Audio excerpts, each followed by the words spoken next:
शहरों में अधिकतर लोग अपने परिवार खानदान से दूर ही होते हैं और इस हालत में पड़ोसियों से नजदीकियां बढ़ती हैं। जान पहचान दोस्ती और दोस्ती रिश्तेदारी जैसी गाढ़ी लगने लगती है। फिर ये पड़ोसी ही हमारे हर सुख दुख के सबसे पहले साथी बन जाते हैं। अपनी और अपने घर की, यहां तक कि कई बार खानदान तक की बातें भी जाने अनजाने उनसे साझा हो जाती हैं। खाना पीना, उठना बैठना साथ ही होता है। पड़ोसी कब भैया, भाभी, चाची जैसे रिश्तों के नाम ले लेते हैं पता ही नहीं चलता। इसमें कुछ बुरा भी नहीं है। बुरा बस ये है कि आंख बंद नहीं करनी चाहिए। रोजमर्रा की आदत नहीं बननी चाहिए जिसमें हम कभी ये सोचते ही नहीं कि परिणाम उम्मीद के परे भी हो सकते हैं। और ऐसा ही परिणाम सौरभ घाटगे और विजय चौहान के परिवारों को भुगतना पड़ा। जिंदगी टूट कर बिखर गई, तहस नहस हो गई।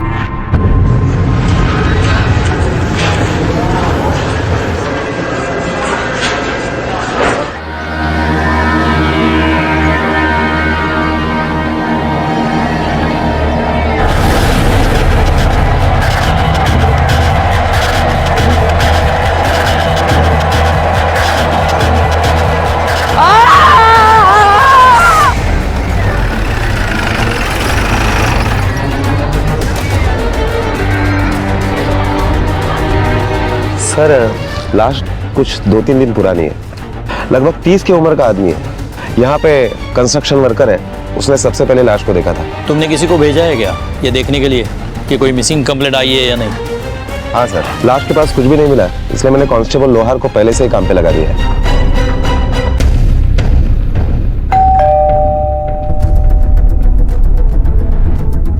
मालती घाट की आप है?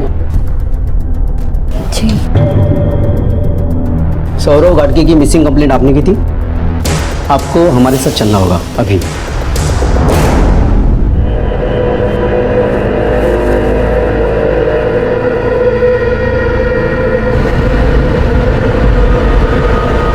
सौरभ,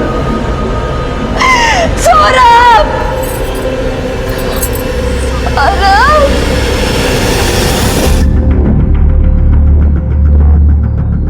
सर, ये मालती घाटगे के पिताजी है।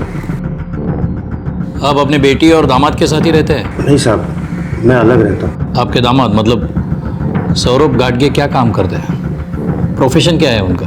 मेरा सौरभ वकील था साहब। इसका मतलब उनकी प्रोफेशन की वजह से किसी के साथ दुश्मनी हो सकती है उनकी, मतलब क्लाइंट या अपोजिट पार्टी वाले? नहीं साहब, मेरा सौरभ बहुत ही सीधा था साहब। वो तो सिर्फ सर्विस और सेल टैक्स के केसेस लेता था। अब इसमें किसी की क्या दुश्मनी हो सकती है? मालती जी, मैं समझ सकता हूँ आप पर क्या बीत रही होगी। अब ये बताइए, सौरभ किस तरह के इंसान थे? अच्छे पति, अच्छे पिता, नेक इंसान थे सर वो। आपने उन्हें आखिरी बार कब देखा? 4 दिन पहले, 16 नवंबर की रात को, जब डिनर के बाद वो वॉक पे निकले तब। कहाँ जा रहे हो? हाँ मीन्स वॉक पे जा रहा हूँ। एक दिन नहीं जाओगे तो मोटे नहीं हो जाओगे। मत जाओ ना इतनी रात को बाहर। अरे खाना खाने के बाद अगर मैं वॉक पे नहीं जाऊंगा तो मुझे चैन नहीं मिलता, तुम्हें तो पता है। आधे घंटे में वापस आता हूँ। सौरभ, रिस्क मत लो। इतना सब कुछ हो गया है, मैं नहीं चाहती कि फिर से कुछ करने की कोई जरूरत नहीं है। उसमें इससे ज्यादा कुछ करने की हिम्मत नहीं है। कुछ नहीं होगा मुझे। आधे घंटे में वापस आता हूँ। ओके? चैम्प, शूज कहाँ पे रखे? ले। मेरी तबीयत भी उस दिन कुछ ठीक नहीं थी सर। थोड़ा बुखार था। आकाश मेरा बेटा सो चुका था। किचन का सारा काम खत्म करके मैं भी सोने चली गई। दवाई की वजह से मुझे कब नींद आई पता ही नहीं चला। सुबह मेरी आंख 6 बजे खुली तो बिस्तर पे सौरभ नहीं थे सर।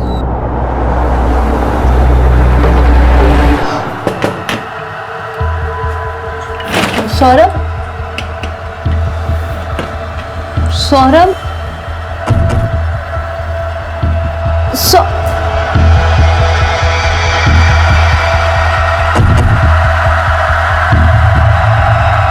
मैंने सब जगह उन्हें ढूंढा, जहां हो सकता था वहां ढूंढा।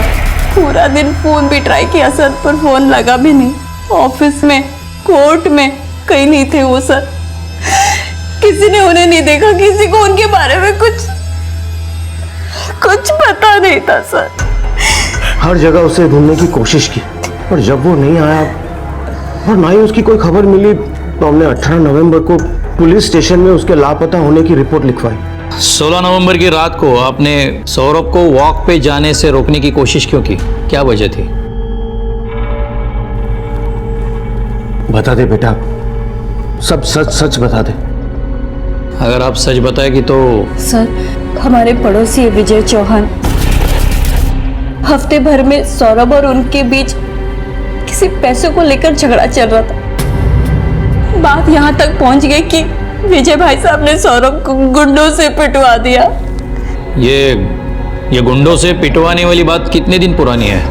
सौरभ के गायब होने के 2-3 दिन पहले की बात है सर। मम्मी मम्मी पापा झगड़ा कर रहे हैं। काय? अरे देवा, चल चल। पागल हो गया तू? हाँ, पागल हो गया? तब से एक ही बात की रट लगाया जा रहा है, गुंडे भेजे थे, गुंडे भेजे थे। अरे मुझे क्या पता किसने भेजे थे गुंडे? किसने मारा मुझे? तेरे वजह से हुआ है। अभी इसको समझा दो। हाँ, ये चोट कैसे लगी? ये कपड़े कैसे फटे सौरभ? अरे कपड़े फटे नहीं है, फाड़े गए, चोट लगी नहीं है, मारा है मुझे इसके भेजे हुए गुंडों ने। प्लीज तुम भी शांत हो। आप जरा ठंडे दिमाग से सोचिए, ये ऐसा क्यों करेंगे भला? भाई साहब, मैं अपने बच्चों की कसम खा के बोलती हूँ, इन्होंने ऐसा कुछ नहीं। अरे भाभी जी, बच्चों की कसम मत खाओ, ये मुझे अच्छी तरह मालूम है, इसके भेजे थे गुंडे। अरे जाओ यार, बोल जाओ नहीं भेजे तो नहीं भेजे थे। अरे अजीब आदमी है, फालतू में बात का बतंगड़ बना रहा है। ये नहीं कि चुपचाप मेरे पैसे दे और बात को खत्म करे। कौन से पैसे? देख सौरभ, मैं सीधे सीधे बोल रहा हूँ, मेरे पैसे लौटा दे तो बच जाएगा, वरना मुझे भी दूसरे तरीके आते हैं। बेकार में जान से हाथ धो बैठेगा तू। देखा से मारना चाहता है मुझे, ये देखा? ए वकील हूँ, पुलिस में कंप्लेंट करूंगा कल तेरी। जान से हाथ धो बैठेगा? वाकई विजय ने ऐसा कहा था? जी सर। यह पैसों का क्या मामला है जो विजय सौरभ से मांग रहा था? सर, मुझे किसी पैसों के बारे में नहीं पता, लेकिन हाँ, विजय भाई साहब कह रहे थे कि सौरभ ने उनके कोई पैसे चुराए हैं। तो क्या सचमुच सौरभ ने विजय के पैसे चुराए थे? नहीं साहब, सौरभ तो बहुत ही सीधा था। वो बेचारा किसी के पैसे क्यों चुरा था? अगर उसने कोई चोरी नहीं की तो विजय ने इल्जाम क्यों लगाया उस पे? मारपीट के 2 दिन पहले विजय भाई साहब कुछ सबूत की बात कर रहे थे। मैंने देखा तो नहीं, पर मैंने सुना था। मैं किचन में खाना बना रही थी। तू अब झूठ नहीं बोल सकता सौरभ, मेरे पास सबूत है। अरे कैसा सबूत? कौन सा पैसा? कैसा सबूत? हाँ, मेरे पास वीडियो क्लिप है, देखेगा? देख, ये वीडियो क्लिप अगर किसी के हाथ लग गया ना तो सोच तेरा क्या होगा। तुझे जो करना है ना वो कर ले, जा। हाँ?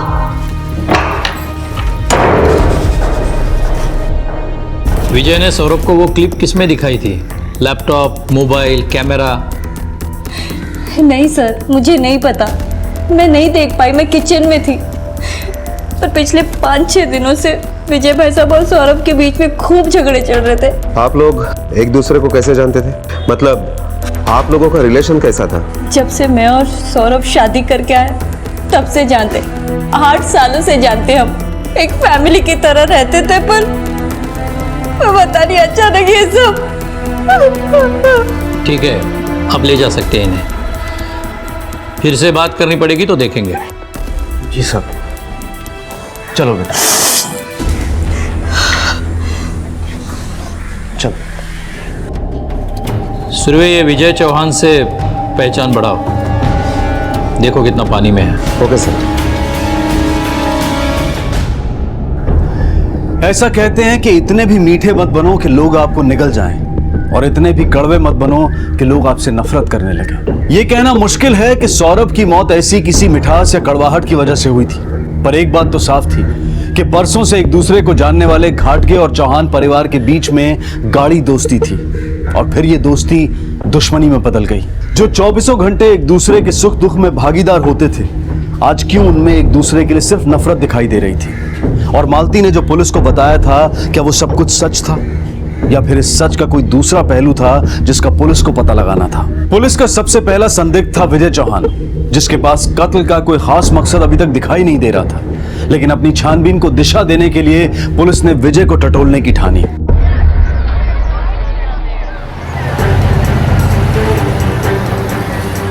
ये विजय चौहान कहाँ रहता है? 10वें माले पे।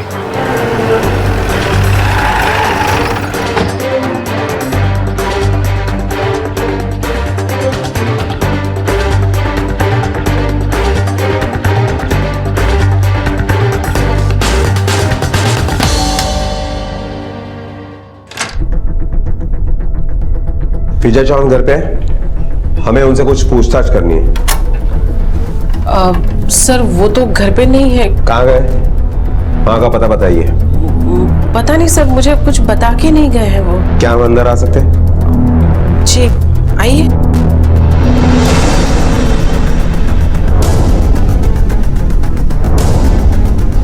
मी पानी आणते हैं।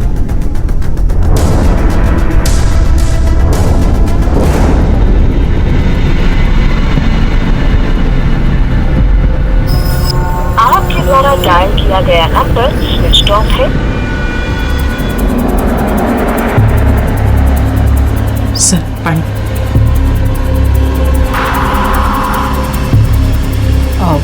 सर आप इनके बारे में क्यों पूछ रहे हैं? पहले हमारे सवाल का जवाब दो। मैं सच्ची बता रही हूँ, मुझे नहीं पता वो कहाँ गए हैं। लेकिन तुम्हें ये तो पता होगा ना कि सौरभ और तुम्हारे पति विजय के बीच में किस पैसे को लेकर झगड़ा चल रहा था? सर अब ये क्या झगड़ा करेंगे, ये तो खुद ही एक हफ्ते से परेशान थे। और खरे सांगू सर, ये झगड़ा नहीं करते थे, वो सौरभ भाऊ झगड़ा करते थे। पता नहीं किस बात को लेकर घर में आकर चिल्लम चिल्ली शुरू कर देते थे। बस किस बात से परेशान है? पता नहीं सर, हाँ लेकिन बहुत परेशान है। कमाल है, आपको आपके पति के बारे में कुछ भी नहीं पता? सर मुझे सिर्फ इतना पता है कि उनके काम से रिलेटेड कोई बात थी और मैं उनके काम में ज्यादा दखल अंदाजी नहीं करती हूँ। क्या काम करते हैं आपके पति? वो गवर्नमेंट ऑफिसर है। चलो, कम से कम आपको कुछ तो पता है। अब आपको यह भी पता होगा कि आपके पति विजय और सौरभ के बीच में झगड़ा कब शुरू हुआ? सर दरअसल 8 तारीख की रात को हमें गांव से फोन आया था कि हमारे एक रिलेटिव की मौत हो गई है। बस उसी वक्त हमें गांव के लिए निकलना था। विजय, विजय जल्दी आओ, मेरा पैकिंग हो गया, निकलना नहीं है क्या? आया आया। जल्दी करो ना बाबा। आ रहा हूँ। क्या यार, इन्हें भी आज ही मरना था, एक हफ्ता रुक कर नहीं मर सकते थे क्या? मरने वाले के बारे में ऐसी बात नहीं करते। अब तुम ये प्रवचन देना बंद करो। तुम्हें कुछ समझ में आ रहा है क्या? क्या? हम गांव से 12 तारीख को वापस आने वाले और तुम्हारी आई 11 को यहाँ आने वाली है। हाँ तो का क्या मतलब? ठीक है, एक काम करो, तुम अपनी आई से कह देना कि वो 13 तारीख को यहाँ है, ठीक है? वाह वाह वाह, मतलब 11 का टिकट कैंसिल करके वापस 13 का टिकट करें। तो इतनी जल्दी टिकट कंफर्म ही होगा? नहीं, इससे ना माँ को बहुत परेशानी होगी। आप एक काम करो, ये हमारे घर की चाबी सौरभ भाऊ को दे दो और उनको बोलना कि 11 तारीख को हेमा को बोल के घर की सफाई करे और ये चाबी माँ को दे दे। बस प्रॉब्लम सॉल्व। लो, मुझे नहीं लगता हमें चाबी लो और जाओ। ठीक है, मैं चाबी देकर आता हूं। आप लोग जब 12 को वापस आए उसके बाद क्या हुआ? सर ये तो नहीं पता कि क्या हुआ। हाँ लेकिन जब से हम गांव से लौटे हैं ना, पता नहीं ये किसी बात को लेकर ना बहुत परेशान रहते हैं सर। जी सर, जी। नहीं सर, ऐसा कुछ भी नहीं है sir. I am very sorry, मैं मानता हूं कि गलती हो गई।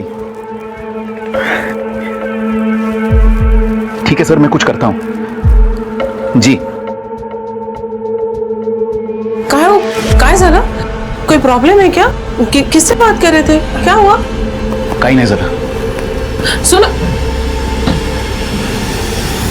उसके बाद वो फिर से सौरभ के यहाँ गए और निराश होकर लौट आए। क्या सौरभ घाटके ने आपके कुछ पैसे चुराए थे? मुझे कुछ नहीं पता सर। आपके सामने झगड़ा होता है और आपको वो बात पता नहीं? हाँ, वो कुछ पैसे की बात जरूर कर रहे थे पर उन्होंने मुझे कुछ नहीं बताया।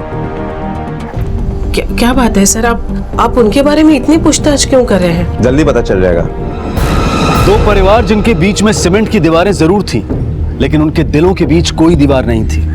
लेकिन आज उन्हीं परिवारों के बीच में एक अदृश्य दीवार खड़ी हो गई थी। पहेली की तरह दिखने वाला यह केस जिसमें कहा नहीं जा सकता था कि सौरभ ने वाकई में पैसे चुराए थे और विजय ने उसी वजह से उसे मार दिया था, इसलिए वो फरार था।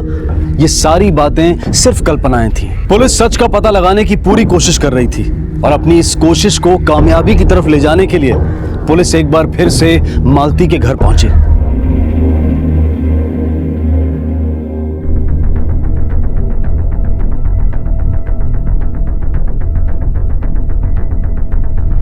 सौरभ ने आपको ये नहीं बताया कि विजय ने गुंडे क्यों भेजे थे? बताया था। सौरभ बोल रहे थे कि चोरी के पैसे वापस लेने के लिए और डराने के लिए। पर सर, सौरभ चोरी क्यों करेंगे और कैसे करेंगे? ये सब झूठ है सर, सब झूठ है। विजय की पत्नी ने हमें बताया कि जब वो गांव गए थे तब उनके घर की चाबी आपके यहाँ छोड़कर गए थे। चाबी हम एक दूसरे के घर पे रखते थे, पर उस दिन रखी थी या नहीं मुझे पता नहीं। शायद मैं उस दिन घर पर नहीं थी। अगर चाबी रखी होती ना तो सौरभ मुझे जरूर बताते।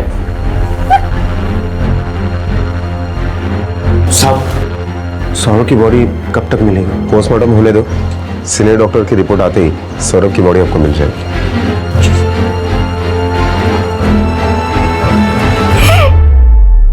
सर, जिसके ऊपर चोरी का इल्जाम था वो मर चुका है और जिसने वो इल्जाम लगाया था वो गायब है। ये कहानी हमें उन दोनों के बीवियों से पता चली है।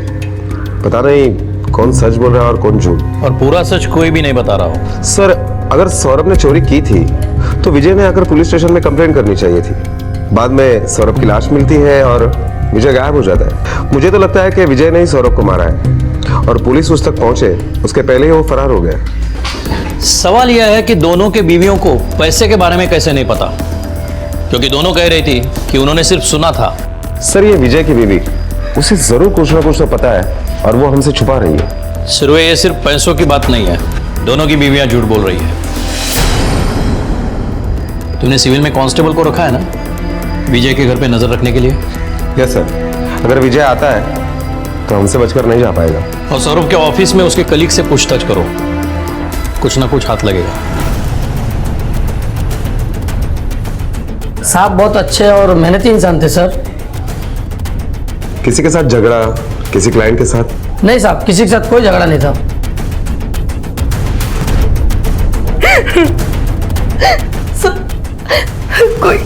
कोई सौरभ जैसे भले इंसान को कैसे मार सकता है? उसने तो कभी किसी का बुरा नहीं किया। आप यहाँ कितने साल से हैं? जब से ऑफिस शुरू हुआ है ना तब से मैं यहाँ हूँ। ऐसा बॉस बड़ी मुश्किल से मिलता है साहब। अभी कभी कभी चिल्लाता था लेकिन उतना तो चलता है। मुझे मुसीबत में एक दो बार पैसे की मदद भी की थी साहब उन्होंने। सर, मालती की तरह स्टाफ का भी यही कहना है कि सौरभ बहुत अच्छा आदमी था, किसी के साथ कोई दुश्मनी नहीं थी। सर, अभी हमारे पास सिर्फ विजय चौहान ही बचता है। विजय चौहान का मोबाइल लोकेशन ट्रेस हुआ? नहीं सर, बहुत बार ट्राई किया लेकिन उसका फोन ऑन ही नहीं हुआ है। विजय चौहान और सौरभ गाडगे के कॉल रिकॉर्ड्स हमें जल्द से जल्द चाहिए। ये मालती ने किसी वीडियो क्लिप का जिक्र किया था जो विजय चौहान ने सबूत के तौर पे सौरभ गाडगे को दिखाया था। विजय चौहान के घर की तलाशी लो, कोना कोना छान मारो, वो वीडियो क्लिप वही मिलेगी हमें। Okay sir.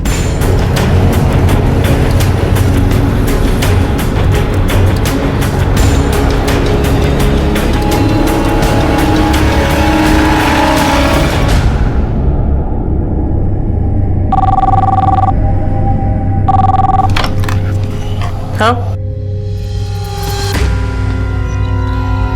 हाँ ठीक है, भेज दो, मैं देखती हूँ।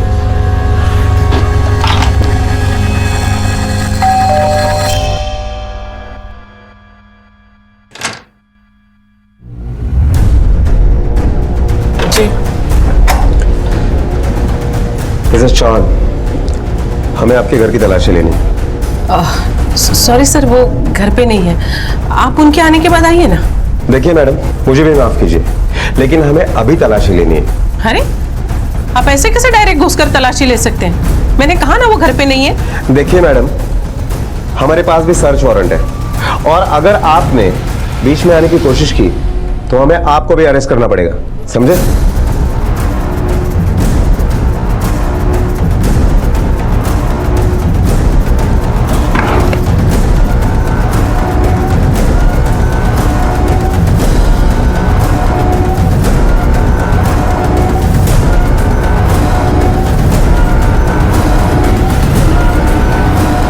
दीदी, मुझे नीचे खेलने जाने दो ना।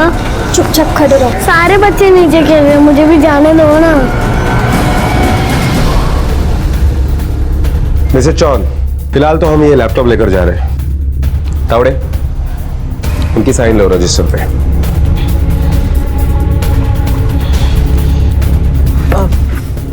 सर उनका कुछ पता चला? अब तक तो नहीं, लेकिन जैसे कुछ पता चलता है आपको खबर कर देंगे।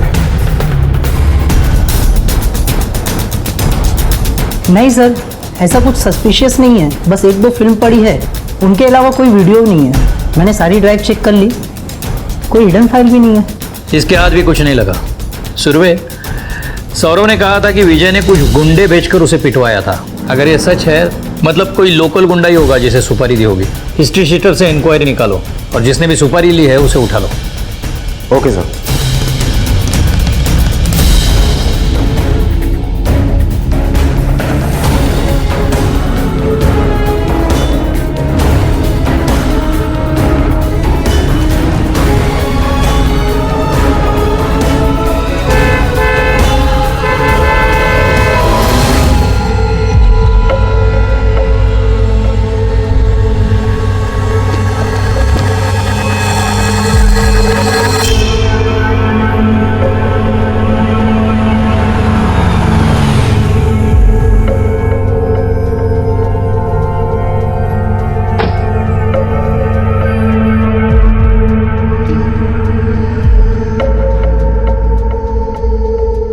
विजय चौहान,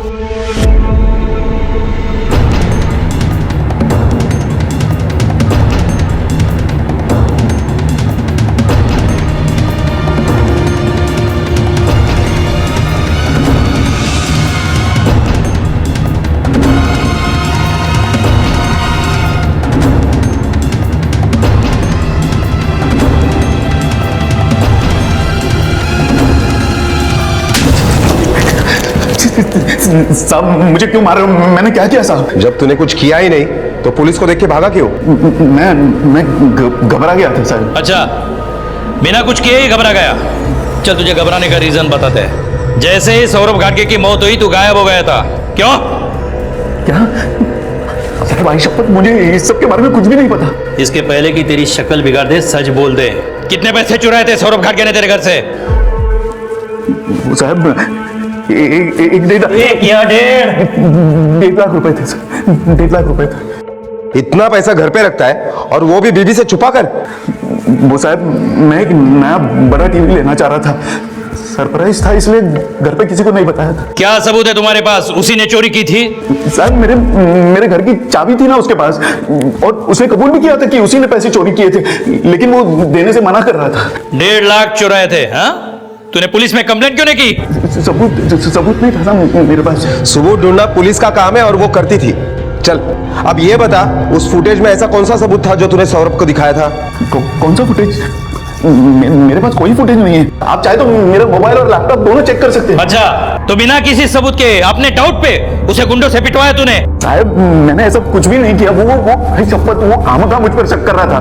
सर जिन गुंडों को सौरभ की सुपारी दी थी वो थाने में जमा है। गुड, अभी पता चलेगा तू कितना सच बोल रहा है। चलो।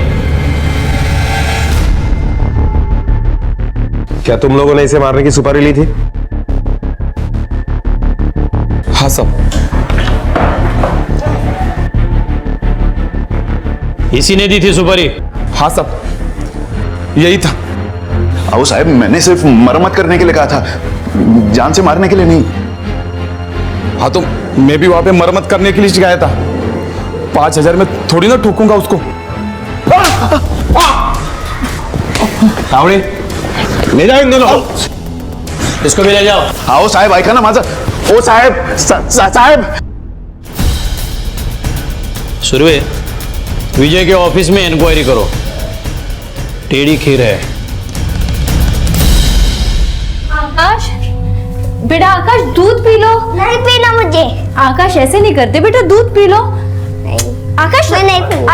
दूध पी लो बेटा। देखो आकाश मेरी बात सुनो, अगर तुमने दूध नहीं पिया ना तो मैं पापा को बुलाऊंगी और वो तुम्हें।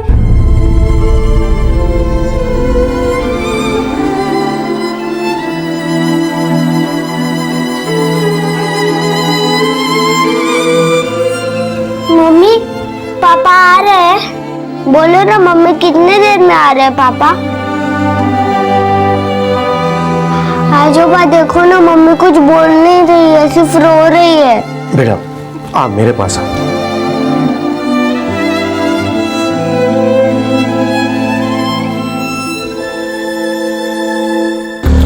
सर सौरभ की postmortem report. Surabhi, postmortem report को इतना टाइम क्यों लगा? सर सौरभ की पोस्टमार्टम रिपोर्ट के मुताबिक उसकी मौत 16 नवंबर को रात को 2 से 4 के बीच में हुई, सर पर किसी भारी चीज से वार करने की वजह से।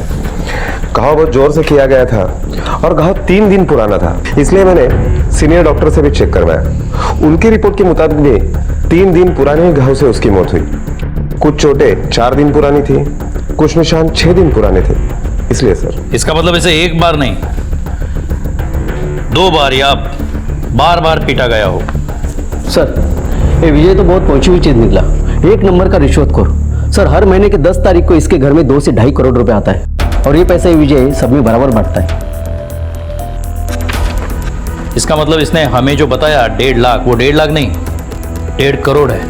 और उसकी बीवी को कुछ ना कुछ तो पता होगा, घर में इतना सारा पैसा आता है और उसे कुछ भी मालूम नहीं। और ये भी हो सकता है कि विजय के गैर हाजिरी में वही सब संभालती हो। नजर रखना उस पर 24 घंटे। Okay sir. सर 1.5 करोड़ नहीं सर, सिर्फ 1.5 लाख थे और कोई ब्लैक वैक मनी का चक्कर नहीं था।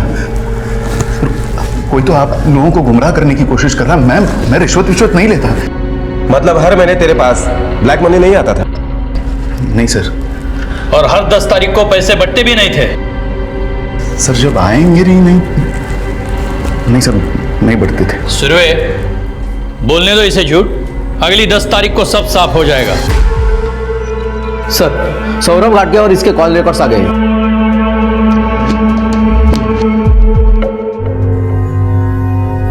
जी जी सर, अभी कुछ ना कुछ तो करना पड़ेगा ना। नहीं मुझे नहीं पता, कुछ भी नहीं पता एक्चुअली उस बारे में। वही तो मैं कह रही हूँ ना सर। हाँ मम्मी ये पेंसिल से ड्राइंग नहीं हो रही है। हाँ ठीक है, दूसरी दो ना।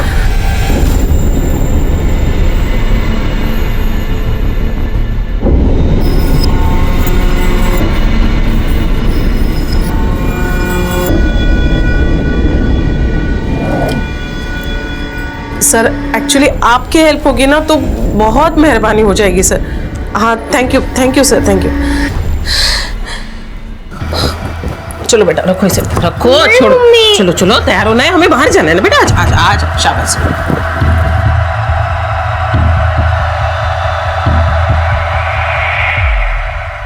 सर 16 नवंबर को विजय ने सौरभ को काफी बार फोन किया और 16 नवंबर की रात से विजय का फोन बंद था। विजय ने बार बार फोन किया होगा तो गुस्से में आकर सौरभ उसे मिलने गया होगा। सौरभ ने पैसे देने से इनकार किया तो विजय ने उसे मार डाला होगा। हो सकता है सर। और ये देखिए सर, 10 नवंबर से विजय के नंबर पर किसी श्रीवास्तव के भी फोन आए हैं। श्रीवास्तव? ये श्रीवास्तव कौन है?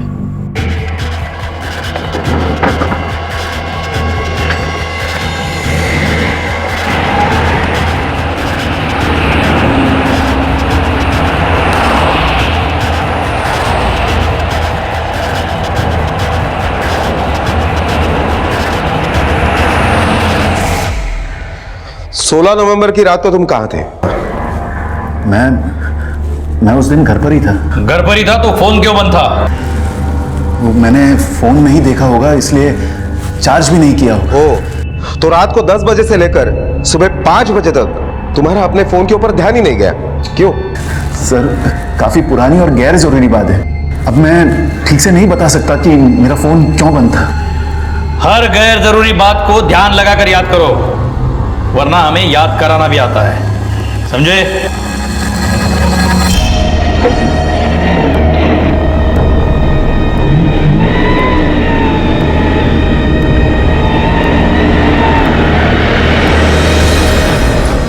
मैडम हाँ कहाँ जाना है आपको? वो श्रीवास्तव जी के यहाँ पे। जी 1 मिनट आप इधर आइए।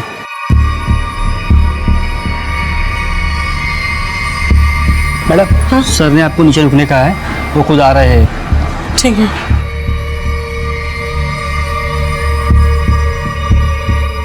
सर क्या है? सर मुझे आपसे आओ इधर आओ और बताओ, यही बताओ, जल्दी बताओ।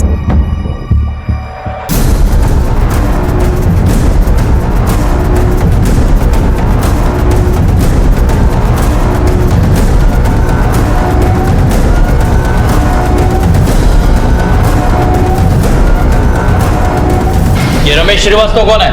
तुम्हारा इससे क्या वास्ता है? वो मेरे सीनियर हैं ऑफिस में। अच्छा, सीनियर है तो दिन रात उससे बात करेगा? इतने क्या कॉल पे बात होती थी? काम की बातें करते थे, मुझे उनके टच में रहना पड़ता था। मैं उनके अंडर हूं ना, मुझे सारे ऑर्डर्स उन्हीं से मिलते थे। तू कितना भी चक्कर चला ले, एक बार मेरे हाथ में सबूत आने दे, तेरे अगले पिछले सब ऑर्डर निकालता हूं मैं। सुरवे, ये श्रीवास्तव क्या चीज है इसका पता लगाना पड़ेगा। इस ब्लैक मनी के मैटर में उसका कुछ ना कुछ तो हाथ हो सकता है। सर, कांस्टेबल रानी का फोन आया था, वो शीला चौहान की निगरानी पे था। उसने बताया कि शीला चौहान उस दिन जोगेश्वरी में मीरा सोसाइटी में किसी से मिलने गई थी। उन दोनों में क्या बात हुई वो तो सुन नहीं पाया, पर कोई बड़ा आदमी था सर। वॉचमैन से उसने पूछा तो उसने उसका नाम रमेश श्रीवास्तव बताया। इस श्रीवास्तव को मिलना पड़ेगा, लेकिन उसके पहले 16 तारीख की और डिटेल्स निकालनी पड़ेगी हमें। चलो।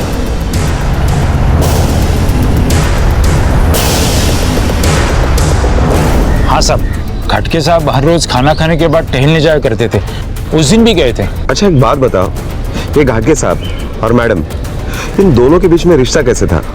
मतलब कभी कुछ देखा हो या सुना हो? नहीं साहब, वैसे उनके बारे में कभी कुछ सुनने को नहीं मिला। मतलब वो बहुत अच्छी तरीके से रहते थे, कभी मच नहीं सुना उनके बारे में। और ये विजय चौहान, ये कैसा आदमी है? क्या चल रहा है उसका? साहब, हमारी पूरी सोसाइटी में सबसे पैसे वाली विजय साहब ही है। सबसे ज्यादा पैसे वाला मतलब? तुम्हें कैसे पता चला? साहब, क्या है कि हर महीने उनके यहाँ कुछ ना कुछ आता ही रहता है। मतलब टीवी, फ्रिज, ओवन, और साहब मोबाइल फोन तो मुश्किल से 1 महीने के ऊपर चलाते हो। लेकिन साहब, दिवाली और गणपति में बख्शीश देने में सबसे कंजूस वही है। 16 नवंबर की रात को विजय चौहान कहाँ थे? जी वो तो घर पर ही थे। और ये रमेश श्रीवास्तव कौन है? जी वो मेरे हस्बैंड के सीनियर है सर।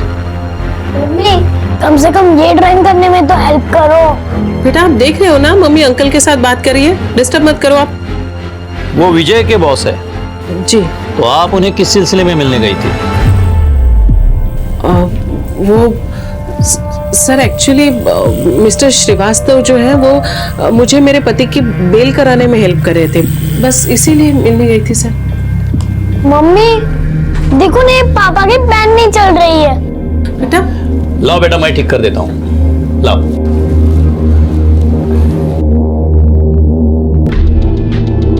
बेटा अंदर जाओ, दूसरा पेन लो, ठीक है? अभी मम्मी को डिस्टर्ब मत करो, जाओ। सॉरी सर, वो बच्चे।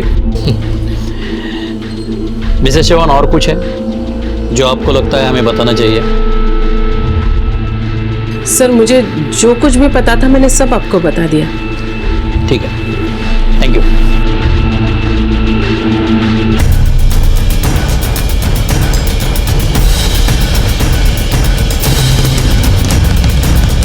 पुलिस की तमाम कोशिशों के बावजूद भी अब तक उन्हें कोई सफलता हासिल नहीं हो पाई थी। विजय कुछ भी बताने या कबूल करने के लिए तैयार नहीं था, और ना ही मालती की कोई भी बात झूठी साबित हुई थी। इस केस ने एक ऐसी शक्ल अख्तियार कर ली थी जो शुरू तो हुआ था लेकिन कहीं पहुंच नहीं पा रहा था। पूरी कोशिशों के बावजूद भी पुलिस खाली हाथ थी।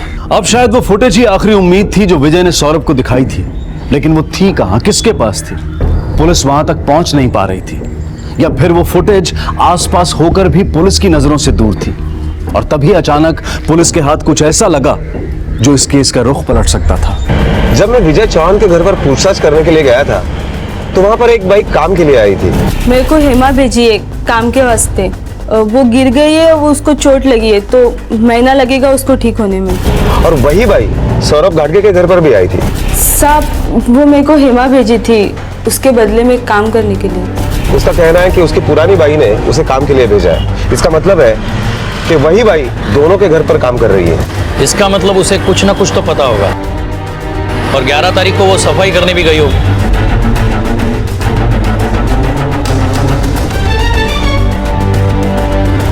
हाँ साहब, मैं ही काम करती थी। कितने दिन से छुट्टी पर हो? 8-10 दिन से साहब। जब चौहान फैमिली गांव गई थी तो उसके बाद उनके घर पर तुम साफ सफाई के लिए गई थी? हाँ साहब, गई थी। तुम अंदर कैसे गई थी? चाबी थी तुम्हारे पास? चाबी वो घाटगे साहब के पास थी, उन्होंने ही मुझे घर खोल के दिया था। घाटगे के पास चाबी है, तुम्हें कैसे पता चला? साहब वो विजय साहब ने फ़ोन करके बोला था कि चाबी उनके पास छोड़ा है।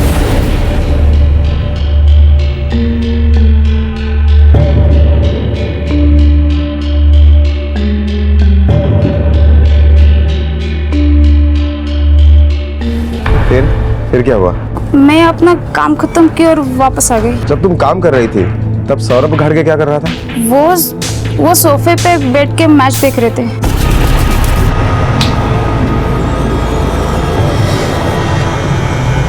उसके बाद क्या हुआ? उसके बाद कुछ नहीं साहब, मेरा काम खत्म हुआ और उसके बाद उन्होंने घर लॉक कर दिया और हम वहां से चले गए। अंश बेटा, मम्मी बाहर जाके आ रही है। हाँ, आप घर पे रहोगे ना? डरोगे तो नहीं? नहीं। पक्का? अभी दीदी भी आ ही जाएगी घर पे। ठीक है, अपना ख्याल रखना। बाय बाय बेटा, टेक केयर। आखिरकार मिस्टर श्रीवास्तव ने आपकी बेल कराई दी। काफी हेल्पफुल है मिस्टर श्रीवास्तव। सर वो सीनियर है मेरे, इतनी मदद तो कर ही सकते हैं। सर मैं अब भी यही कहूंगा कि सौरभ को मैंने नहीं मारा। सर जो भी होगा वो कोर्ट में देखेंगे। चले, थैंक यू सर।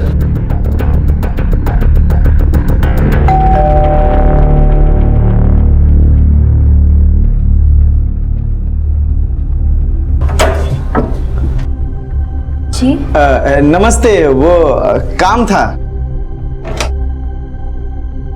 क्या काम था आपको? चल चल चल चल चल। आप लोग ऐसे कैसे अंदर घुसे? चल, सब कीमती सामान उठा। चल चुप, चल जल्दी जल्दी चल, बजट चल। मेरा सामान चल जल्दी जल्दी चल, भाई साहब चले अंदर जल्दी। चल चल सुबह। भाई साहब कौन आप लोग? अरे क्यों मारा भाई साहब? ए चुप, चल चल जल्दी चल। भाई साहब चले चल। भाई साहब क्या कर रहे हैं आप लोग? ए चुप, चल। कौन थे ये लोग? किसने भेजे थे? कहां से आए थे?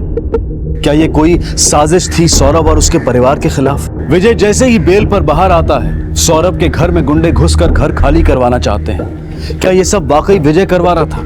और अगर हाँ, तो वो ऐसा क्यों कर रहा था?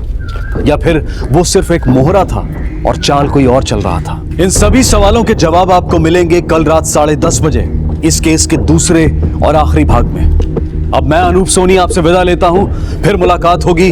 तब तक अपना और अपने परिवार का ख्याल रखें और देखते रहें क्राइम पेट्रोल डायल 100। सबक एक को सीख हम सबको। जय। इस तरह के और भी एपिसोड देखने के लिए हमारे चैनल को सब्सक्राइब करें और बेल आइकन दबाना ना भूलें।